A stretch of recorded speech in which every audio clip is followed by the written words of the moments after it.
Unemployment data crypto में और stock market में अनएम्प्लॉयमेंट डेटा को बहुत ही बारीकी से देखा जाता है। क्यों? क्योंकि अनएम्प्लॉयमेंट डेटा से हमें यह पता चलता है कि मार्केटें कब अप जा सकती हैं और कब डाउन जा सकती हैं। द रीजन इज कि इस रिपोर्ट से हमें यह पता चलता है कि मार्केट में कब कितना वॉल्यूम आ सकता है, कब मार्केटों में कैश फ्लो आ सकता है, कब वॉल्यूम आ सकता है। तो इस न्यूज से हमें यह पता चलता है। तो बेसिकली ये जो अनएम्प्लॉयमेंट रिपोर्ट है ये एक अमेरिकन रिपोर्ट है जो कि ये बताती है कि अमेरिका के अंदर जो सिटीजन्स हैं उनके पास जॉब्स हैं या नहीं है, वो बेरोजगार हैं या नहीं है, वो अनएम्प्लॉयड हैं या नहीं है। अब इस रिपोर्ट को हम अपने फायदे के लिए कैसे यूज कर सकते हैं, कैसे हम क्रिप्टो और स्टॉक मार्केट के लिए यूज कर सकते हैं, इसको समझते हैं। फॉर एग्जांपल अनएम्प्लॉयमेंट डेटा बहुत ज्यादा हाई आता है तो इसका मतलब यह है कि अमेरिका के अंदर जो सिटीजन्स हैं उनके पास जॉब्स नहीं है। जब जॉब ही नहीं है तो लोगों के पास पैसा ही नहीं है। जब पैसा ही नहीं है तो स्टॉक मार्केट और क्रिप्टो मार्केट और रिस्की एसेट में पैसे ही नहीं आएंगे। जाहिर सी बात है, अगर मेरे पास खाने पीने के पैसे ही नहीं हैं तो मैं पागल लगा हुआ हूं जो क्रिप्टो मार्केट और स्टॉक मार्केट में इन्वेस्ट करूंगा। सोचने वाली बात है या नहीं है। इसी तरह अगर अनएम्प्लॉयमेंट डेटा बहुत ज्यादा कम आता है, अनएम्प्लॉयमेंट डेटा बहुत कम आता है और लोगों के पास एक अच्छी इनकम सोर्स होती है, लोगों के पास बहुत ज्यादा पैसे होते हैं, तो लोग क्या करेंगे? लोगों के पास जब पैसा होगा तो वो स्टॉक मार्केट और क्रिप्टो मार्केट में इन्वेस्ट करेंगे ताकि वो पैसे अर्न कर लें, उसके ऊपर कुछ पैसे कमा लें। आपको ये देखना है कि अनएम्प्लॉयमेंट डेटा कम आना चाहिए। जब कम आएगा तो मार्केटें पंप करेंगी, जब अनएम्प्लॉयमेंट डेटा ज्यादा आएगा तो मार्केटें क्रैश करेंगी। तो इतना तो आप लॉजिक समझ गए होंगे, बट इसका एक नुकसान भी है। फॉर एग्जांपल अगर लोगों के पास जॉब्स हैं, लोगों के पास अच्छी सोर्स ऑफ इनकम है तो लोग खुला पैसा खर्च करेंगे। अगर खुला पैसा खर्च करेंगे तो महंगाई बढ़ जाएगी, इन्फ्लेशन बढ़ जाएगी। इन्फ्लेशन राइज होगी तो आने वाले वक्त में फेडरल रिजर्व इंटरेस्ट रेट को बढ़ा भी सकते हैं। इंटरेस्ट रेट बढ़ेंगे तो हमें पता है जब जब इंटरेस्ट रेट बढ़ते हैं तो मार्केटें क्रैश हो जाती हैं। तो आपको इस चीज को भी नोट डाउन करके चलना है और आप उस वक्त मार्केट में निकल जाए अपना प्रॉफिट बुक करके। अब आप ये सोच रहे होंगे कि सिर्फ अमेरिका की ही रिपोर्ट क्यों देखनी है, हम तो सऊदीया की भी देख सकते हैं, हम तो इंडिया की भी देख सकते हैं, हम तो पाकिस्तान की भी रिपोर्ट देख सकते हैं। सिर्फ अमेरिका की ही अनएम्प्लॉयमेंट रिपोर्ट क्यों देखनी है? द रीजन इज कि अमेरिका की जो ऑडियंस है वो बहुत ज्यादा बड़ी है इंडिया, पाकिस्तान और सऊदीया तीनों को मिलाने के बाद भी। फॉर एग्जाम्पल अब न्यू ईयर को ही देख लें, जब जब न्यू ईयर आता है तो स्टॉक मार्केट और क्रिप्टो मार्केट क्रैश होती हैं। आपने देखा होगा बहुत ज्यादा मार्केटें क्रैश होती हैं। क्यों? क्योंकि जो 40-50% जो वॉल्यूम है वो अमेरिका से आता है।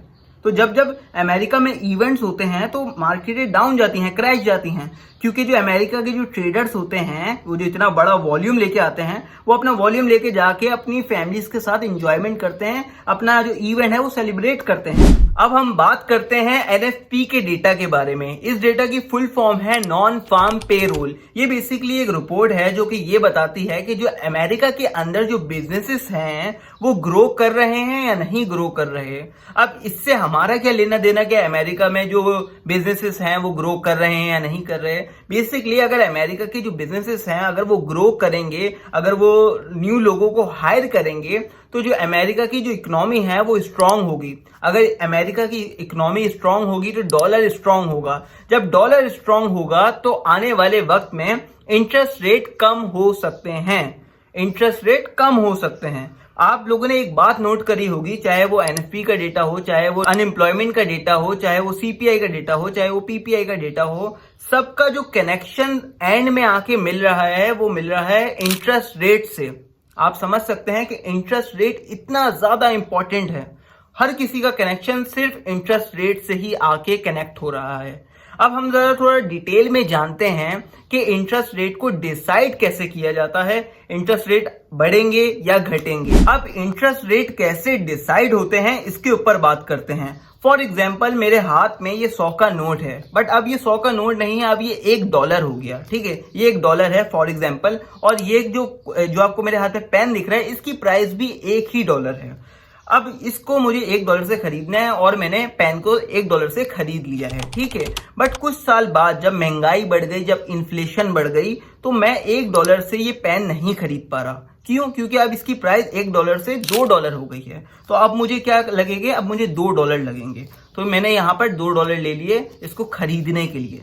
आई बात समझ में? अब इसको खरीदने के लिए $2 लगेंगे।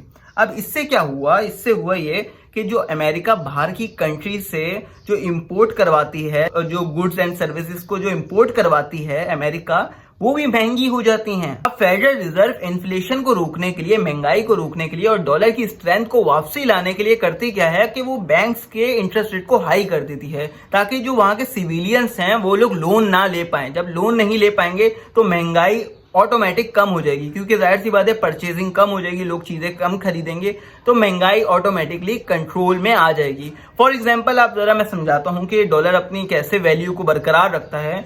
आप एक वक्त आता था कि 100 रुपए में $1 मिल जाता था, बट आज के वक्त में 300 रुपए में $1 मिलता है। क्यों? क्योंकि हमारी जो वैल्यू है वो डिक्रीज होते रहती है, इसको स्टेबल रखने वाला कोई नहीं है। मगर अमेरिका में ऐसा नहीं होता, उधर डॉलर को स्टेबल रखने के लिए इंटरेस्ट रेट को हाई और कम किया जाता है, सप्लाई और डिमांड को नोट की कंट्रोल किया जाता है। आई होप इस वीडियो से आपने कुछ न्यू सीखा हो। अगर आपने कुछ भी इस वीडियो से न्यू सीखा हो तो प्लीज एक प्यारा सा कमेंट ड्रॉप कर दिएगा। और ये वीडियो बस इतनी थी, मिलते हैं किसी और वीडियो में। अल्लाह हाफिज।